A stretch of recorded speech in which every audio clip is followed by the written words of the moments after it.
I've been tracking the butterflies in our yard for a few years now, and in 2022, I saw a skipper that I hadn't seen before.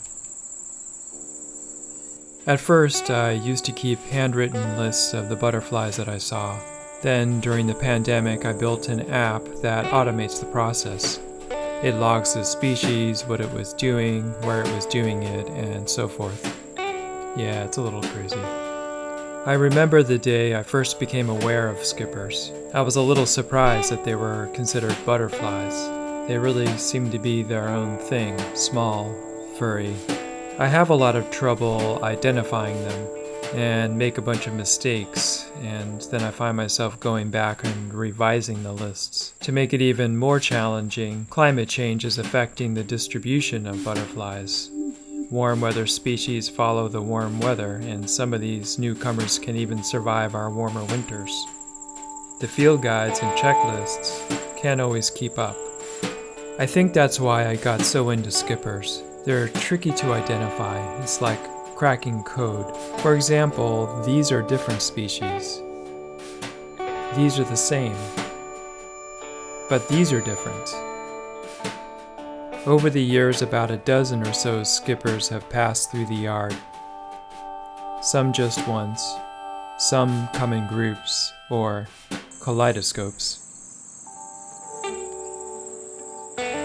Our yard is a small pesticide and fertilizer-free garden in suburban Cranston, Rhode Island. It's my wife's oasis.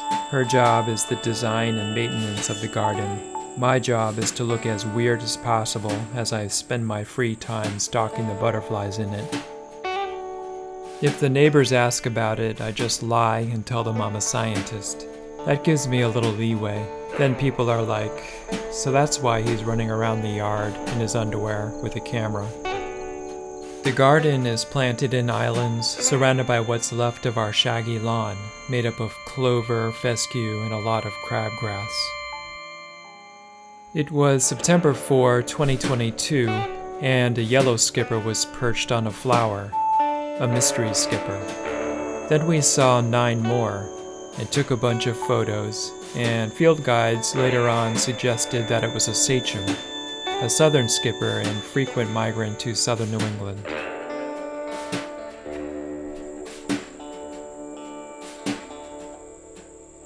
Today is September 4, 2023.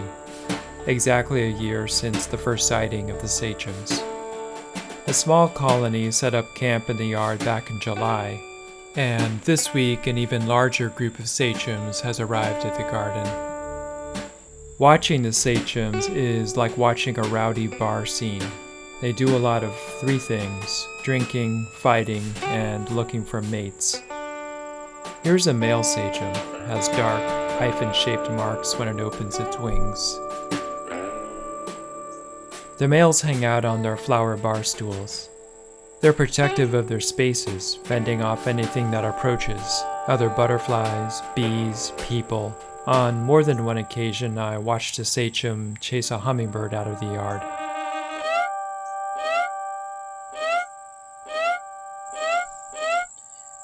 When couples meet, there's a whole lot of fluttering. This is a female, darker than the male, with a pattern of white squares on the underwings. They seek out various types of grasses to lay their eggs. Sachems really only appear to take breaks during the hottest time of day, when you might catch one resting on a leaf. You can see why Sachems can be so difficult to ID. Some are fresh, maybe the offspring of Sachems who visited earlier in the summer, but many are faded and worn, probably traveled hundreds of miles to party out the last days of their short lives.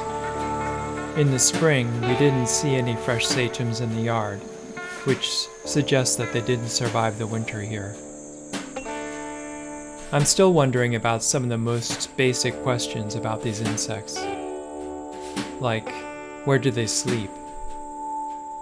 And will this colony produce a generation that survives next winter? For that answer, I guess we'll have to wait for spring.